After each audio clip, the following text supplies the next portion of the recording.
In our recent episodes, we've seen how to use different microcontrollers like the ESP32, the ESP8266.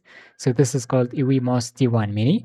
Today we're going to take a look at another protocol which allows these boards to communicate and exchange some data without the need of the router or an internet connection. So this video is really important if you want to create your own IoT projects. We're going to read the value from the potentiometer that we can send to the other ESP board so that we can control the brightness of the LED.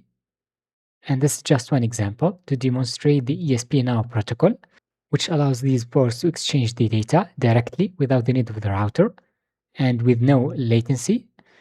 You could also use more than 2 microcontrollers, and it doesn't matter. You could use ESP32 or ESP8266 boards. I'm going to use my blog post in which you could find the code as well as the circuit diagrams. If you don't know what is ESP-NOW, it's a wireless communication protocol and it is developed by the Espressive Systems. So this protocol allows multiple ESP boards to communicate between each other.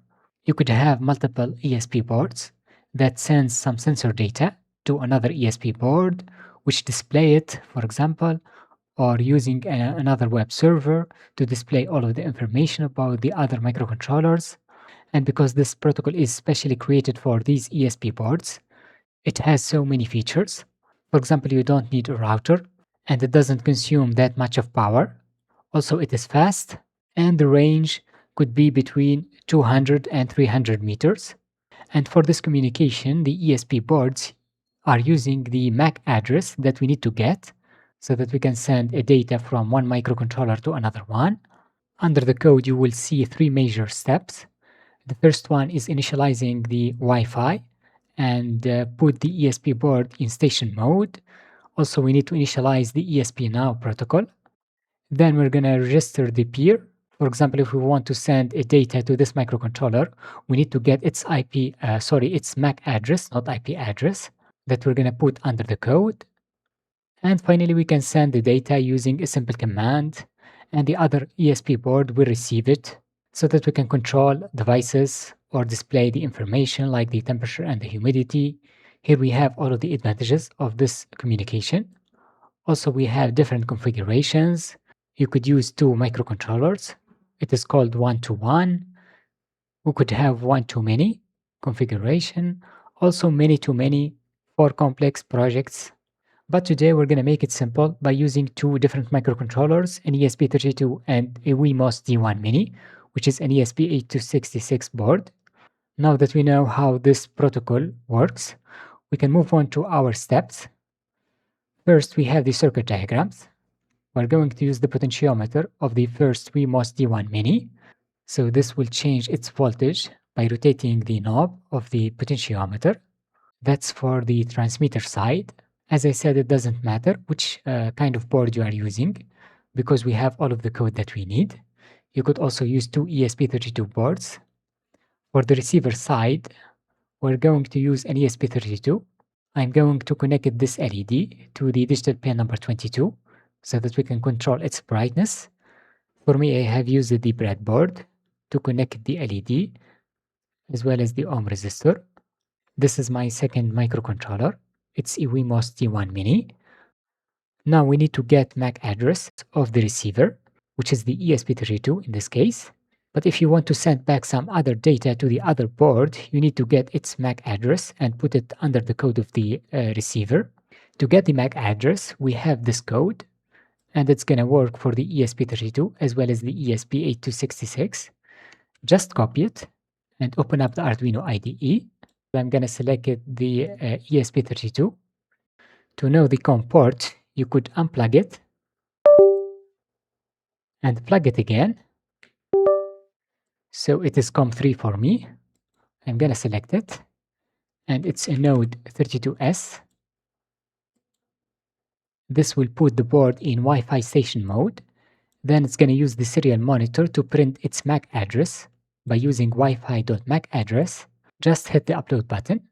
But if this is the first time you are working with these kind of boards, make sure to watch my beginner guide on how to use the ESP32. The same thing, you're going to find it under the video description. For some boards, you have to hold down the boot key. but for me, it uploads the code directly. And while it's uploading, make sure to subscribe to my YouTube channel. And let's open up the serial monitor so that we can get the MAC address. Make sure to select the same baud rate, 115/200.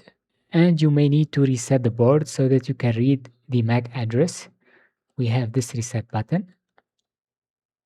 And here it is. For me, I'm gonna copy it and put it under a text editor.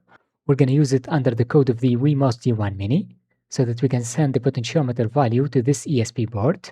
It's our second step. We have the sender code. If you are using the ESP32, make sure to copy this code. But for me, we have an ESP8266 because there are a few changes. Shift it, then select the last line of code, then Ctrl+C to copy.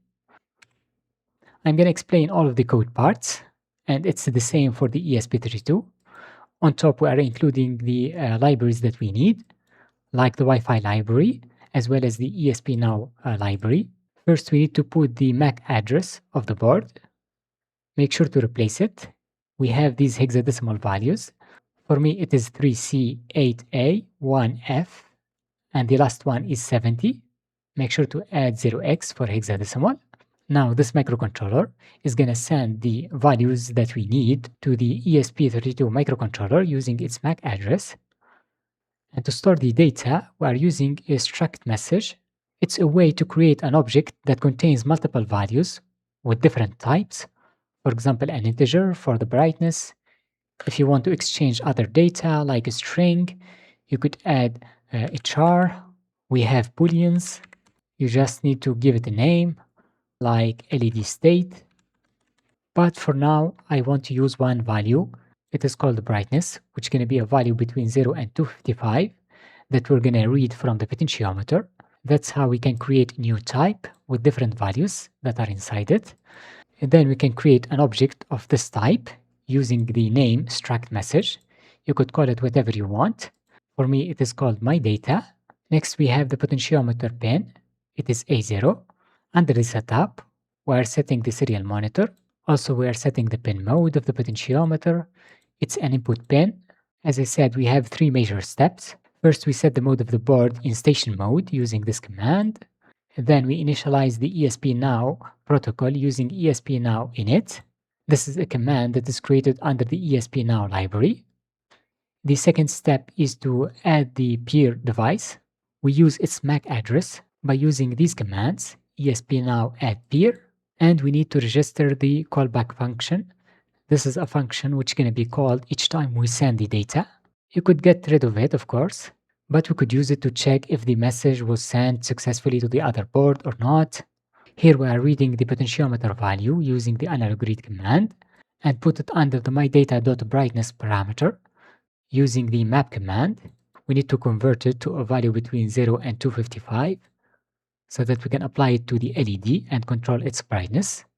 And the most important line of code is this one, which will send the data using ESP-NOW _ send using the MAC address and the data that contains the information that we want to send. And this command returns an integer, which is called result. If it's 0, that means the value was sent successfully. Otherwise, we can print an error. Now we can select our board. It is connected to the other COM port, COM4. Then I'm going to search for WeMOS D1 Mini.